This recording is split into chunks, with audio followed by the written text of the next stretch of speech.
നടക്ക.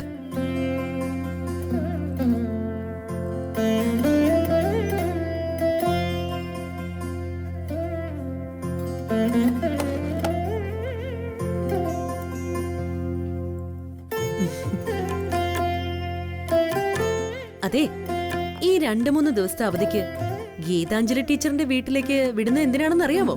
കളിക്കാൻ.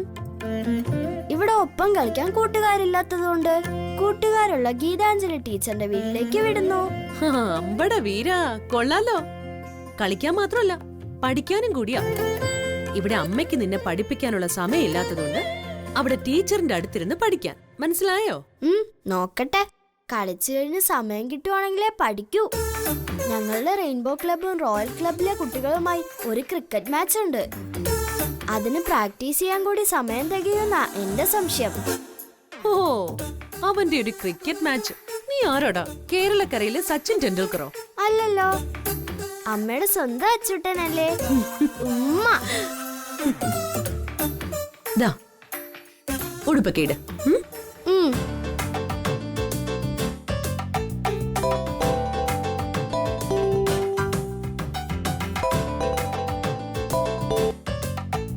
ഹലോ, ആരാ? അച്യുത് മോനാണോ ഇത്? അതെ, അച്യുതാണല്ലോ. ഇത് ആരാ സംസാരിക്കുന്ന? മണിച്ചനങ്കിളാ മോനെ. മോൻ ഓർമ്മയുണ്ടോ? പണ്ട് നാഥനങ്കിളിന്റെ വീട്ടിൽ വന്നപ്പോ വാസി ഞാനും കൂടെ. ആ, ഓർമ്മയുണ്ട്. Good morning Mani uncle. Good morning, good morning. മോനിപ്പോ എങ്ങനെ ഉണ്ട്? സുഖമാണോ? സ്കൂളിൽ വെച്ചുണ്ടായ പ്രയാസമൊക്കെ മാറിയോ? അതൊക്കെ എപ്പോഴേ മാറി. ഞാനിപ്പോ സൂപ്പർ സ്മാർട്ടാ. ദൈവമേ നന്നായിരിക്കട്ടെ.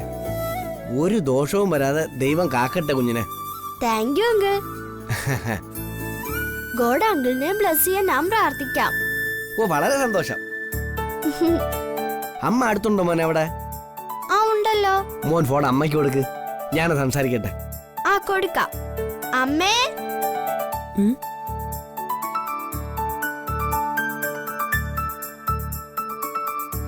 അമ്മേ, ഇത് നാദനങ്ങളുടെ വീട്ടിലെ മണിയങ്ങളാ. സംസാരിക്കണോന്ന്.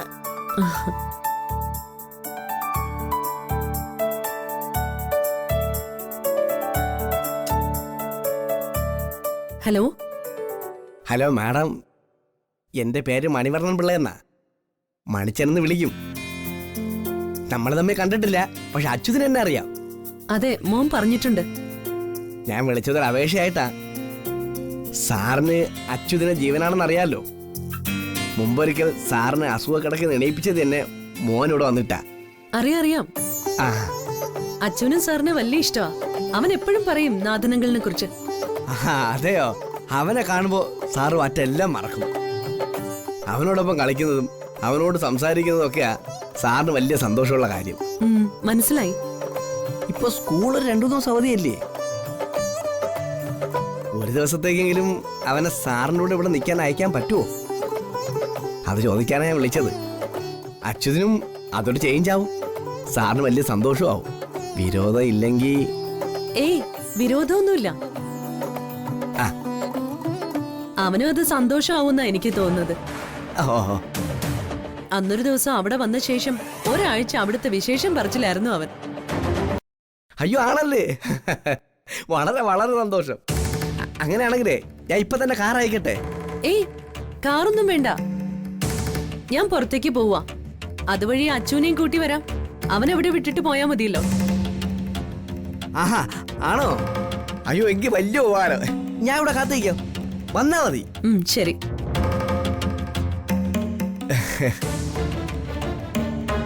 അതെ, നീ കേട്ടോ? മനസ്സിലായോ കാര്യങ്ങള്? മനസ്സിലായി.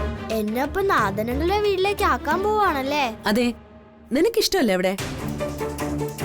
അങ്കിളിന് നിന്നെ വലിയ കാര്യമാണെന്ന് നീ തന്നെ പറഞ്ഞതാണല്ലോ. അങ്കിളിന് നഷ്ടപ്പെട്ടു പോയ മകന്റെ സ്ഥാനത്താ അങ്കിൾ എന്നെ കാണുന്നതിന് എപ്പോഴും പറയും. നല്ല അങ്കിളാ, പാവം. അപ്പോഴേ ഇന്ന് ഗീതാഞ്ജലി ടീച്ചറിന്റെ വീട്ടിലേക്കുള്ള യാത്ര കട്ട്. പകരം നിന്റെ സ്വന്തം നാഥനങ്ങളുടെ വീട്ടിലേക്ക്. പക്ഷേ നീ ഒരു കാര്യം പ്രത്യേകം ഓർത്തോളണം. ആ അങ്കിളെ ഒരുപാട് ജോലി തിരക്കുള്ള ആളാ. അദ്ദേഹത്തിന് ഒരു ബുദ്ധിമുട്ടും ഉണ്ടാക്കരുത്. ഓക്കെ? ഓക്കെ. ഇവിടെ എന്റെ അടുത്ത് ശാഠ്യം കാണിക്കുന്ന പോലെ അവിടെ പോയി ഒരു കാര്യത്തിന് ശാഠ്യം കാണിക്കരുതെന്ന് അർത്ഥം. അർത്ഥം മനസ്സിലായി. വീണ്ടും വീണ്ടും അമ്മ പറയണമെന്ന് ആവശ്യമില്ല. ഒപ്പം മണിക്കൂറിൽ 10 പ്രാവശ്യം അച്ചുട്ടൻ എങ്ങനെയുണ്ടെന്ന് അമ്മ ഫോൺ വിളിച്ച് ചോദിക്കാനും പാടില്ല. എഗ്രി? അമ്പടെ കുറുമ്പ അമ്മയെ കളിയാക്കുന്നോ?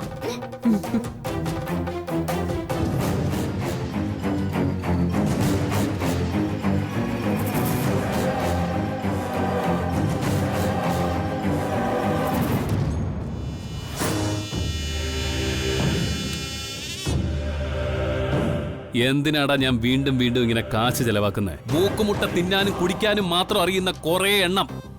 1.5 മാസമായില്ലേ ഒരു പെണ്ണിനെ തിരക്കി നടക്കാൻ തുടങ്ങിയിട്ട്? എന്നിട്ട് വല്ല പുരോഗതി ഉണ്ടായോ? എവിടെ? ഒന്നിനും കൊള്ളാത്ത കഴുതകൾ.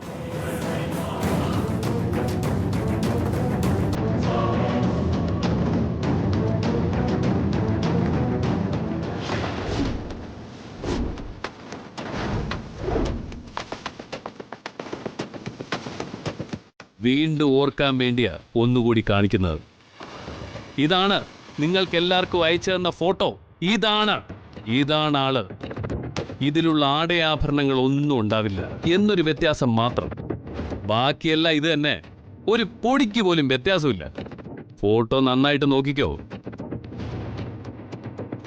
എന്നിട്ട് ഇവിടെ എവിടെ ഉണ്ടെങ്കിലും പിടിച്ചോണ്ട് വരണം.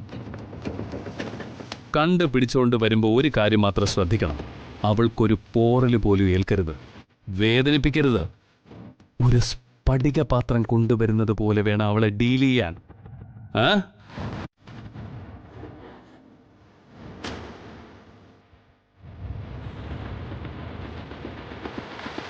സാറേ. എന്താ സാറേ, സാറിന് സന്തോഷം വരുന്നൊരു കാര്യം ഞാൻ പറയട്ടെ. സാറിന് വല്ലാത്ത മനോവിഷമം ഉണ്ടെന്നും പറഞ്ഞ് ഭവാനിയമ്മ വലിയ സങ്കടത്തിലാണ്. ഇതാണോ എനിക്ക് സന്തോഷം വരുന്ന കാര്യം? സന്തോഷം വരുന്ന കാര്യം വേറെ, അത് പറയാം. പക്ഷേ സാർ ഇനിയെങ്കിലും ഭവാനിയമ്മയുടെ മനസ്സറിയണം. ആ മനസ്സ് നിറയെ സാറിനെ കുറിച്ചുള്ള കരുതലും സാറിനോടുള്ള വാത്സല്യവും. അത് കാരണമാണ് ആ മനസ്സിങ്ങനെ ഉരുകുന്നത്. കൂടുതൽ ഉരുകാതെ കുറച്ച് തണുത്ത വെള്ളം എടുത്ത് കുടിക്കാൻ പറ. വെറുതെ സെന്റിമെന്റ്സ് ഒക്കെ പറഞ്ഞ് എന്റെ ക്ഷമ പരീക്ഷിക്കാതെ. എനിക്ക് സന്തോഷം വരുന്ന കാര്യം പറമണിച്ച. സാറിന് ഇഷ്ടമുള്ള, സാറിനെ ഇഷ്ടപ്പെടുന്ന ഒരാൾ സാറിനോടൊപ്പം നിൽക്കാൻ ഇങ്ങോട്ട് വരുന്നുണ്ട്. രാധയാണോ? രാധ രാധ രാധ. ഈ ലോകത്ത് സാറിനെ ഇഷ്ടപ്പെടുന്ന ഒരേ ഒരാള് ആ രാധ മാത്രമാണോ? പിന്നെ ആരാ പറ? അച്യുത്. സാറിനെ അസുഖക്കിടക്കെന്ന് എണീപ്പിച്ച മിടുക്കം കൂട്ടി. Oh my God. അച്യുത് ഇപ്പൊ ഇവിടെ എന്നോടൊപ്പം നിൽക്കാൻ വരുന്നുണ്ടെന്ന് പറഞ്ഞോ തന്നോട്? അതെ. അച്യുത് വരുന്നത് മാത്രമല്ല, അവൻ ഇവിടെ കൊണ്ടാക്കാനേ അവന്റെ അമ്മ അഞ്ജലിയും വരുന്നുണ്ടെന്നാ പറഞ്ഞേ. സാറിനെ കാണാൻ അവർക്ക് എന്തോ ഒരു താല്പര്യം ഉണ്ടെന്ന് തോന്നുന്നു. ആയിക്കോട്ടെ. ഏതായാലും ഇതൊരു നല്ല വാർത്തയാ. ഇങ്ങനെ നല്ല കാര്യം ചെയ്യാൻ ഞാൻ പഠിച്ചിട്ടുണ്ടല്ലേ? നല്ല കാര്യം ചെയ്യാൻ മാത്രമേ ഞാൻ പഠിച്ചിട്ടുള്ളൂ. അത് പക്ഷേ നല്ലവരോട് ചേരുമ്പോഴേ വർക്കൗട്ട് ആവും. അതിവിടെ നടക്കില്ല, അതാ കുഴപ്പം. എന്തായാലും അഞ്ജലി ആദ്യമായിട്ട് ഇവിടെ വരുന്നതല്ലേ, ഇവിടെ അവർക്കൊരു ഗംഭീര സ്വീകരണം തന്നെ കൊടുക്കണം നമുക്ക്. അവർക്കൊരു സൂപ്പർ സദ്യ കൊടുത്താലോ സാറേ? ഇപ്പോഴേ വിളിച്ചു പറഞ്ഞാൽ കാറ്ററിംഗുകാർ കൊണ്ടുവരും.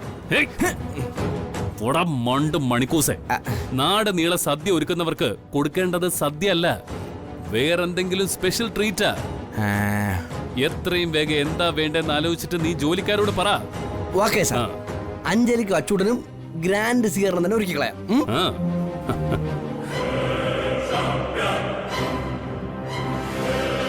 അച്യുത് വരുന്നു, കൂടെ അഞ്ജലി.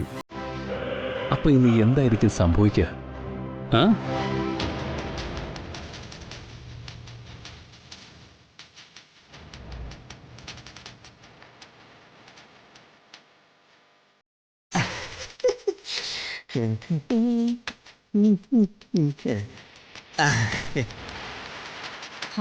മണിച്ചൻ ഇന്നലെ രാത്രി എന്തോ പറഞ്ഞല്ലോ. മേഘനാഥനെ തലകുത്തി മറിച്ചു നിർത്തി എന്തോ സ്വഭാവം മാറ്റുമെന്ന്. എന്നിട്ട് എന്തായി? എന്താ, ഏതാനും മിനിറ്റുകൾക്കകം കൂടിപ്പോയാൽ 1-2 മണിക്കൂറുകൾക്കുള്ളിൽ മേഘൻ സാറിന്റെ സ്വഭാവം മാറിയിരിക്കും. അതിനുള്ള എല്ലാ വകുപ്പും ഒപ്പിച്ചിട്ടാ ഈ മണിച്ചനിപ്പോ വന്നേക്കുന്നത്. എങ്ങനെ സ്വഭാവം മാറ്റുമെന്നാ മണിച്ചൻ ഈ പറയുന്നേ? ആ തൃപ്പങ്ങോട്ട പെണ്ണിനെ നീ കൊണ്ടുവരും ഇങ്ങോട്ട്. അതല്ലാതെ ഈ സ്വഭാവം മാറാൻ ഞാൻ ഒരു വഴിയും കാണുന്നില്ല ഇതുവരെ. എന്നാ വഴിയുണ്ട് ഭവാനിയമ്മേ. ആ വഴി ഞാൻ വെട്ടിക്കഴിഞ്ഞു. വെട്ടിയ വഴി ആളും പുറപ്പെട്ടു വന്നോണ്ടിരിക്ക. ആണോ? ആ ഏത് വഴിയാ നീ വെട്ടിയത്? പറഞ്ഞേ, ഞാനൊന്ന് കേക്കട്ടെ. പറയാം. മേഘൻ സാറിന്റെ ഇപ്പോഴത്തെ ഏറ്റവും വലിയ വീക്ക്നെസ് ആരാധന. പക്ഷെ അതിന് മുമ്പൊരു വീക്ക്നെസ് ഉണ്ടായിരുന്നു, ഒരു പയ്യൻസ്. ആ ഭവാനിയമ്മയ്ക്ക് അറിയാന്ന്. അന്ന് സാറിന് ബോധം പൊക്കോണം ഇല്ലാത്ത സമയത്തുള്ളതാ. സാറിന് മൃതസഞ്ജീവിന് കൊടുത്ത ആ ചെക്കനില്ലേ, അച്യുത്. അവൻ എപ്പോ കണ്ടാലും സാറ് മറ്റെല്ലാം മറക്കുന്നു ഉറപ്പാ. അവനെ കുറച്ച് സമയത്തെങ്കിലും ഇവിടെ ഈ വീട്ടിൽ കൊണ്ട് നിർത്താമോ എന്ന് അവന്റെ അമ്മ അഞ്ജലിയോട് ഞാൻ ഫോൺ വിളിച്ച് ചോദിച്ചു. അവർക്ക് പൂർണ്ണ സമ്മതം. അമ്മയും മോനോട് ഇപ്പൊ ഇവിടെ വരും. അവർക്ക് ഗ്രാൻഡായ സ്വീകരണം ഒരുക്കണമെന്നാ മേഘൻ സാർ പറഞ്ഞേക്കണത്. അതിനുള്ള ഒരുക്കത്തിലാ ഞങ്ങൾ ചിലരൊക്കെ. ഈശ്വര, എങ്ങനെയായാലും ആരുടെ വരവുകൊണ്ടായാലും മേഘന്റെ മനസ്സൊന്ന് ശാന്തമായ മതിയായിരുന്നു. ആ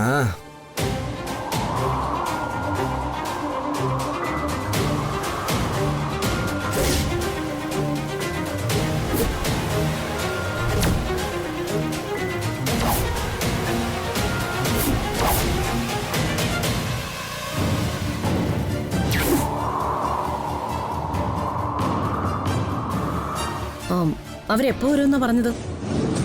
രാവിലെ തന്നെ പുറപ്പെടുമെന്നാ പറഞ്ഞത്. അങ്ങനെ പുറപ്പെട്ടിട്ടുണ്ടെങ്കിൽ അരമണിക്കൂറിനുള്ളിൽ അവരുടെ. അച്യുതനെ കണ്ടിട്ടുണ്ട്, അവന്റെ അമ്മ ഇതുവരെ കണ്ടിട്ടില്ല. അവരെ ഇന്ന് വേണമെന്ന് കാണാൻ. എനിക്കൊന്ന് കാണണം. ഇല്ല, നിങ്ങൾ ആരും അവളെ കാണില്ല. നിങ്ങളുടെ കൺമുന്നില് കാണിക്കില്ല ഞാൻ അവളെ.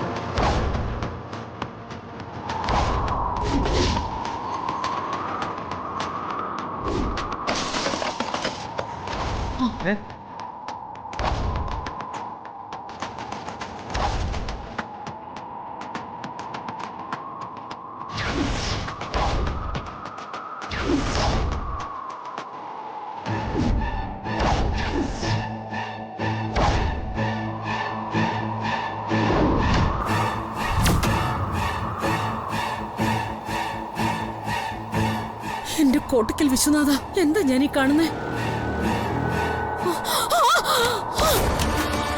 അയ്യോ ഭവാനിയമ്മേ,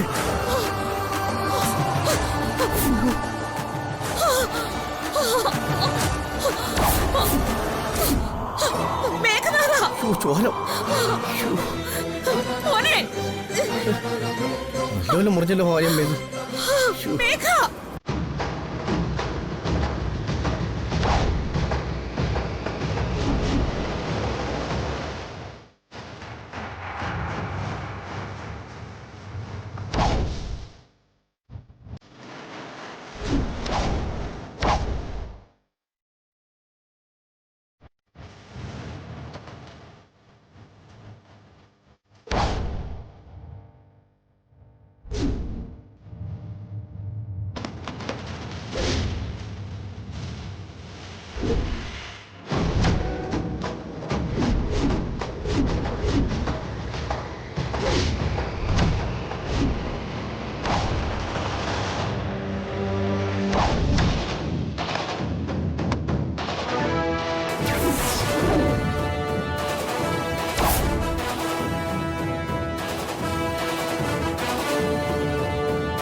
എന്താ എന്താ ഇവിടെ സംഭവിച്ചത്?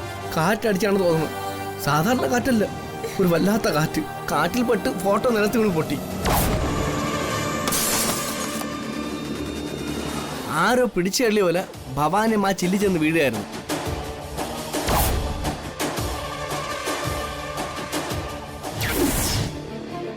നല്ല ബ്ലീഡിംഗ് ഉണ്ട്, ഹോസ്പിറ്റലിലേക്ക് പോവാം. വാ.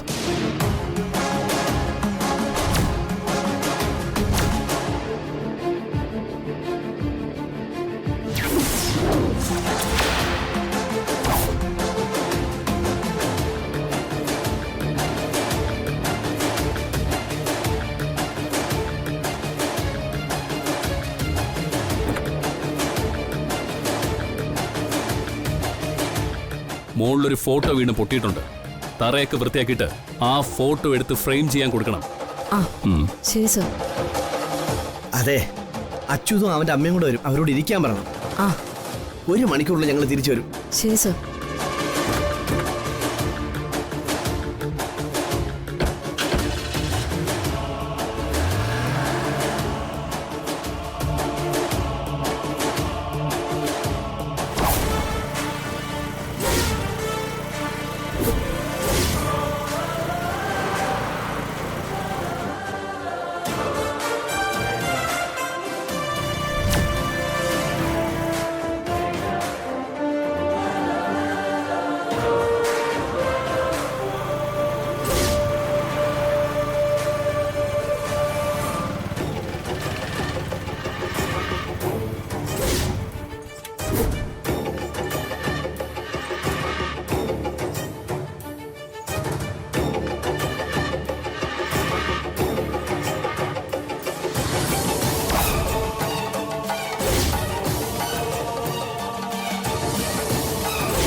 ആരാ? ഇത് അച്ചുവും ഞാനിവന്റെ അമ്മ അഞ്ജലിയുവാ. നാഥൻ സാറല്ലേ ഇവിടെ? സാറുണ്ടായിരുന്നു, ഇപ്പൊ പുറത്തു പോയി. ഇവിടെ അമ്മയ്ക്ക് ചെറിയൊരു ആക്സിഡന്റ് പറ്റി. ആക്സിഡന്റോ? ആ, ഇവിടെ വച്ചിരുന്ന ഒരു ഫോട്ടോ മറിഞ്ഞു വീണു. അതിന്റെ ചില്ലുകൊണ്ട് അമ്മയുടെ കയ്യിലൊരു മുറിവ് പറ്റി. അവരെയും കൊണ്ട് ഹോസ്പിറ്റൽ വരെ പോയതാ. അച്ഛനും അമ്മയും വരുമ്പം രണ്ടുപേരോട് ഇവിടെ ഇരിക്കണമെന്ന് പറഞ്ഞിട്ടാ പോയത്. വരൂ, അകത്തേക്ക് ഇരിക്കാം. വരൂ, ഇരിക്കൂ. അവരിപ്പോ വരും.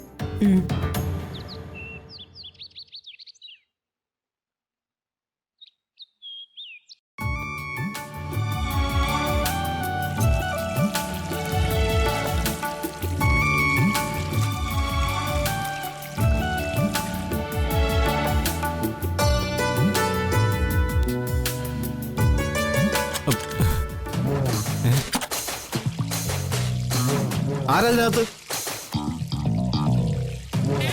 ഹലോ, ആരാന്ന്? അകത്ത് ആളുണ്ട്. ആ, അത് മനസ്സിലായി. ഒന്ന് വേഗം തുറന്ന ഉപകാരം. എന്താ ഇത്ര അത്യാവശ്യം? എനിക്ക് അത്യാവശ്യം ഒരു ഓട്ടം ഉണ്ട്. ആ, എന്നാ 2-3 റൗണ്ട് ഓടിയിട്ടിങ് പോരെ. തീർത്ത് കഴിഞ്ഞ് കുളിക്കുന്നതാ നല്ലത്. ദേ പെണ്ണെ, കളിക്കല്ലേ. ഓട്ടം ഓടാൻ പോകുന്ന കാര്യമാണ് ഞാൻ പറഞ്ഞത്. ആണോ? എനിക്ക് മനസ്സിലായില്ല.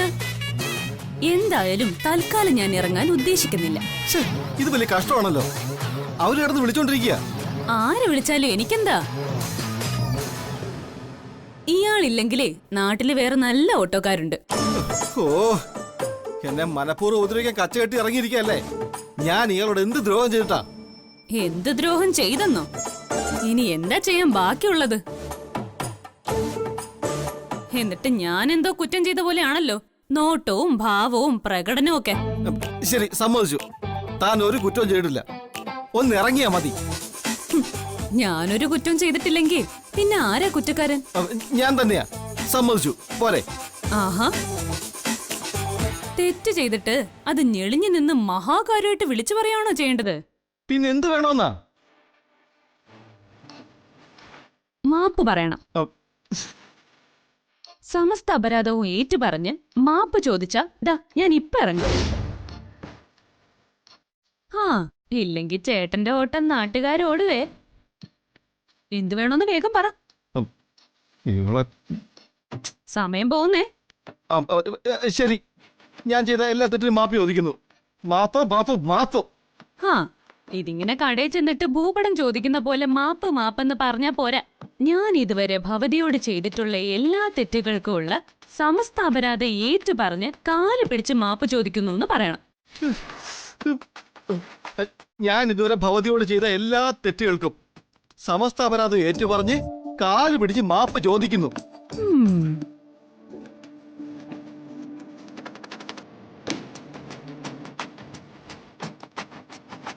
അപ്പം മര്യാദയുടെ ഭാഷ അറിയാല്ലേ? മറിയോട്ട്.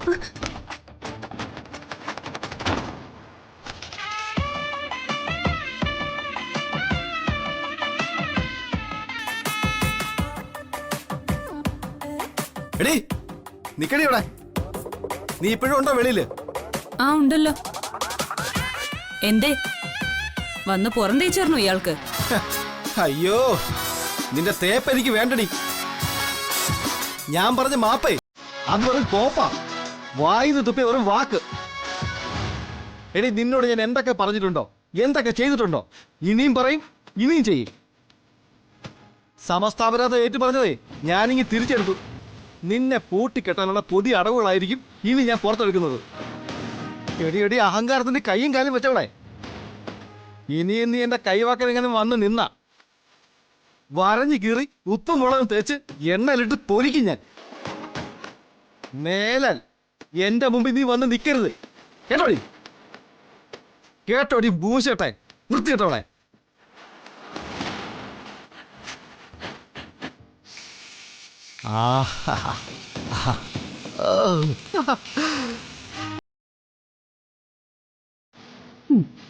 കാണിച്ചു തരാം ഞാൻ. ഇതൊന്ന് ഞാൻ ധരം പക്ഷെ ചായം പുരട്ടേണം, ഈ കവിളിച്ച് വന്ന് കൊടുക്കാൻ ആണിൻകരം പതുക്കിയിടം.